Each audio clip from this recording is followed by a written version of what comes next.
Hello दोस्तों, आज की वीडियो में बात करते हैं बाल विकास। बाल विकास क्या होता है, तो शुरू करते हैं।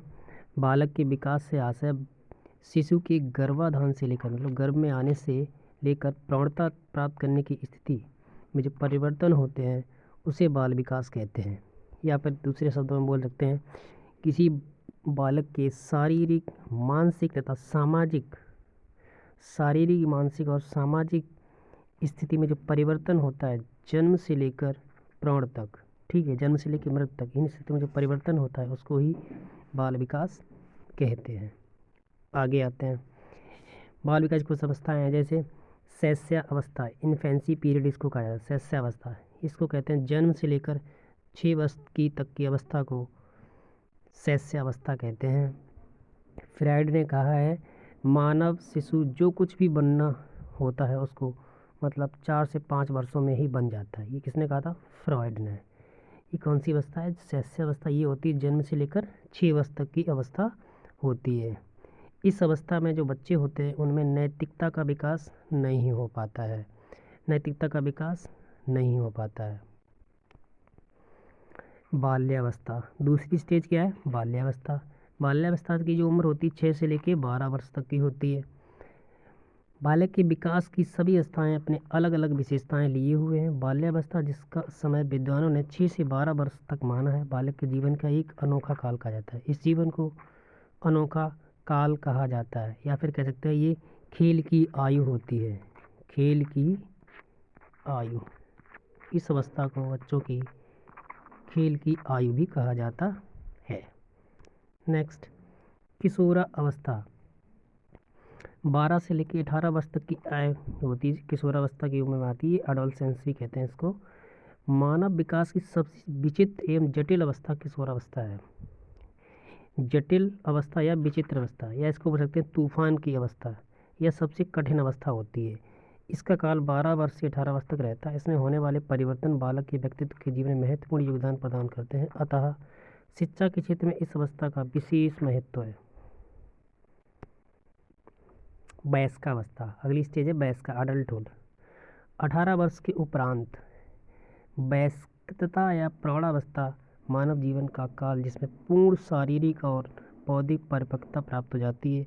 वयस्कता आमतौर पर 18 से लेकर 21 साल की उम्र में शुरू होती है। लगभग 40 वर्ष से शुरू होने वाली मध्य आयु लगभग 60 वर्ष की आयु के बाद वृद्धावस्था हो जाती है। तो ये है वयस्कावस्था या अडल्टहुड। आगे बात करते हैं वृद्धि और विकास के बारे में कि जो हमारे बाल विकास में परिवर्तन होते हैं, 2 टाइप के हैं, वृद्धि और विकास। सबसे पहले बात करते हैं वृद्धि क्या है, ग्रोथ। वृद्धि का सामान्य अर्थ है बढ़ना। वृद्धि से अभिप्राय है कि परिमाण अथवा मात्रा में बढ़ना। जैसे हमारा उंगली पहले छोटी होती है, जैसे थोड़ा उम्र बड़ी होती है तो उंगलियां बड़ी होने लगती हैं, ठीक है। हाथ पैर की लंबाई में वृद्धि हो जाती है धीरे धीरे, ठीक है। मानव शरीर में वृद्धि से अभिप्राय है वजन, लंबाई, आकार, आकृति में बढ़ोतरी जो प्रत्यक्ष रूप से होती है, जिसको हम देख सकते हैं और जिसे भौतिक रूप से मापा भी जा सकता है। जैसे कि लंबाई, वजन, आकृति। जैसे बच्चा छोटा होता है तो उसकी लंबाई कम होती है, फिर धीरे धीरे लंबाई बढ़ती है, वजन भी बढ़ता है, उसकी आकृति भी बढ़ती है, नाक सभी में परिवर्तन हो जाता है। तो जो वृद्धि होती है, ये वृद्धि को हम देख भी सकते हैं, नाप भी सकते हैं, और वृद्धि लंबाई, वजन, आकृति, इन सभी परिवर्तन को ही वृद्धि कहते हैं। इसके बाद विकास क्या होता है? वृद्धि के साथ साथ शरीर में आने वाले गुणात्मक परिवर्तनों को विकास कहते हैं। विकास जीवन पर्यंत चलने वाली प्रक्रिया है, लेकिन वृद्धि जो है वो जीवन पर्यंत नहीं चलती। विकास जीवन पर्यंत चलने वाली प्रक्रिया, ये सतत प्रक्रिया है। शारीरिक वृद्धि के साथ साथ क्रियात्मक, गतिक, संज्ञानात्मक, सामाजिक और भावनात्मक एवं व्यक्तित्व में आने वाले परिवर्तन विकास की श्रेणी में आते हैं। विकास की श्रेणी में क्या आता है? क्रियात्मक, गतिक, संज्ञानात्मक, सामाजिक, कौशल, भावनात्मक एवं व्यक्तित्व में आने वाले परिवर्तन विकास की श्रेणी में आते हैं। विकास के बारे में कहा जाता है कि विकास की जो प्रक्रिया होती है जीवन पर्यंत चलती रहती है, मतलब बॉम्ब टू टॉम्ब, जन्म से लेकर या मतलब गर्भ से लेकर मृत्यु तक। बॉम्ब का मतलब होता है गर्भ, जब बच्चा गर्भ में होता है वहाँ से जब उसका विकास शुरू हो जाता है और वहाँ से टॉम तक चलता है, टॉम मतलब मृत्यु तक जारी रहती है। तो विकास जो होता है जीवन पर्यंत चलने वाली प्रक्रिया है। लेकिन अभी बात कर रहे थे पीछे वृद्धि की। वृद्धि जो होती है जीवन पर्यंत नहीं चलती है, एक समय के बाद वृद्धि रुक जाती है। जैसे हमारा वजन होता है, वजन फिक्स हो जाता है, लंबाई भी मेरी रुक जाती है, आकार वजन हाथ पैर जो होते हैं फिक्स हो जाते हैं, उसके बाद नहीं बढ़ते हैं। तो वृद्धि एक सीमित है, मतलब विकास जो होता है ये जीवन पर्यंत चलने वाली प्रक्रिया है। विकास किस किस में होता है? क्रियात्मक होता है, गतिक भी होता है, संज्ञानात्मक विकास होता है, सामाजिक, कौशल, भावनात्मक और व्यक्तित्व में आने वाले परिवर्तन को ये विकास की श्रेणी में आते हैं। अब बात करते हैं वृद्धि और विकास में अंतर क्या है। वृद्धि क्या होती है? वृद्धि दृश्य, प्रकट व प्रत्यक्ष रूप से होती है, मतलब वृद्धि को हम देख सकते हैं, ठीक है। विकास अदृश्य होता है, दृश्य भी होता है, अदृश्य भी हो सकता है। वृद्धि को भौतिक रूप से मापा जा सकता है, जैसे कि लंबाई, वजन, आकृति आदि। विकास को भौतिक रूप से मापन संभव नहीं है, केवल विशेष विधियों द्वारा इसका अनुमान लगाया जा सकता है अथवा इसका अनुभव किया जा सकता है विकास में। जैसे बच्चा पहले चलना सीखता है, फिर खड़ा होना सीखता है और फिर दौड़ना भी सीख लेता है। तो ये भौतिक परिवर्तन है और ये विकास, इसको विकास कहते हैं, लेकिन इसको देख नहीं सकते हैं। इसके बाद वृद्धि जो होती है ये भौतिक रूप से मापी भी जा सकती है, जैसे लंबाई बढ़ जाती है तो उसको माप सकते हैं, ठीक है, वजन, आकृति।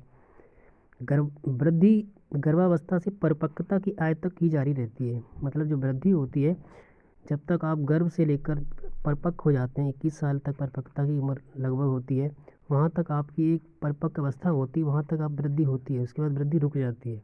और जो विकास होता है गर्भ से लेकर मृत्यु तक, बॉम टू टॉम, जीवन पर्यंत रहता है ये।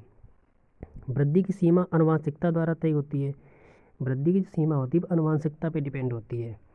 और विकास उपलब्ध वातावरण से अधिक प्रभावित होता है, विकास जो होता है वातावरण से अधिक प्रभावित होता है। वृद्धि एक सरल प्रक्रिया है, विकास एक जटिल प्रक्रिया है।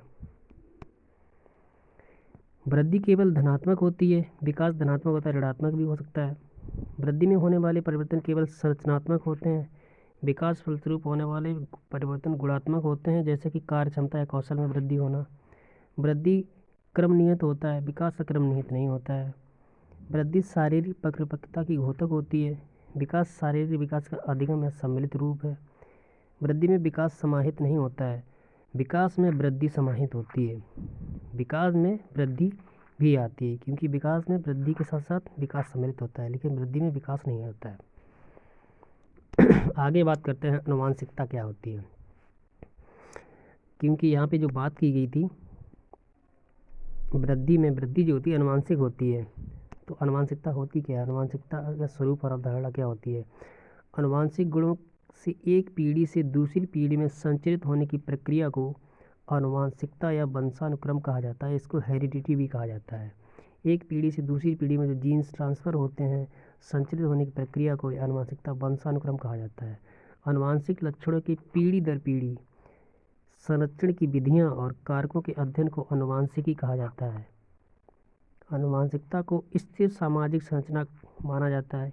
एक व्यक्ति के वंशानुक्रम में सब शारीरिक बनावटें, शारीरिक विशेषताएं, क्रियाएं, क्षमताएं सम्मिलित रहती हैं, जिनको वह अपने माता पिता व अन्य पूर्वजों प्रजाति से प्राप्त करता है। आनुवंशिकता जनन प्रक्रम का सबसे महत्वपूर्ण परिणाम है। जीवों के समान डिजाइन कल्पना का होना, जैसे कि पेड़ पौधों की संतान पेड़ पौधे होते हैं, आदमी की संतान आदमी होती है, ठीक है, ये आनुवंशिकता का ही है।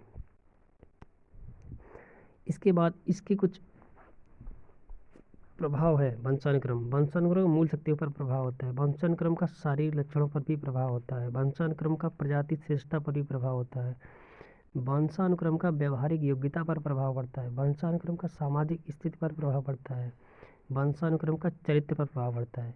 मतलब वंशानुक्रम का मतलब ये है कि अगर आपके माता पिता का चरित्र सही है तो आपकी संतान का चरित्र भी सही होगा, ठीक है। वंशानुक्रम का महानता पर प्रभाव होता है, वंशानुक्रम का वृद्धि पर प्रभाव होता है, मतलब अगर आपके माता पिता लंबे चौड़े हैं तो आपकी संतान भी लंबी चौड़ी हो सकती है, लेकिन इसमें अपवाद भी हैं।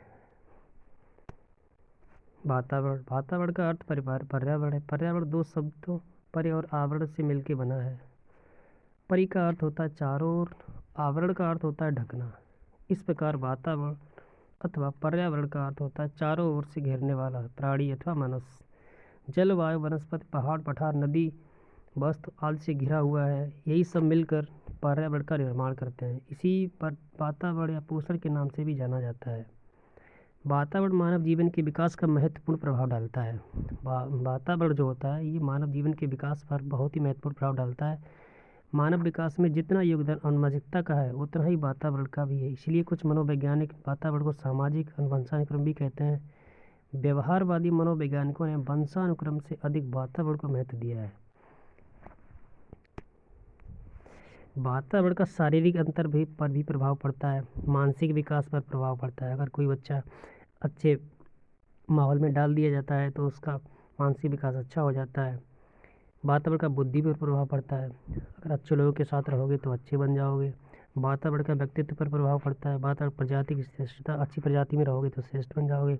वातावरण का अनाथ बच्चों पर प्रभाव पड़ता है वातावरण का जुड़वा बच्चों पर प्रभाव पड़ता है इसका मतलब है अगर अब 2 जुड़वा बच्चे हैं, एक को अच्छे माहौल में वातावरण में डाल दिया जाए और एक को गंदे माहौल में डाल दिया जाए, तो जो बच्चा अच्छे माहौल में होगा वो अच्छा बन जाएगा और जो गंदे माहौल में होगा वो गंदा बन जाएगा। वातावरण का बालक पर बहुमुखी प्रभाव होता है। वातावरण पर मतलब बालक का बहुमुखी मतलब चारों तरफ से प्रभाव पड़ता है। ये थी कुछ महत्वपूर्ण दोस्तों जानकारी बाल विकास को लेकर था ये वीडियो। दोस्तों अगर ये मेरा वीडियो आपको अच्छा लगता है तो दोस्तों चैनल को लाइक और सब्सक्राइब जरूर करें। धन्यवाद।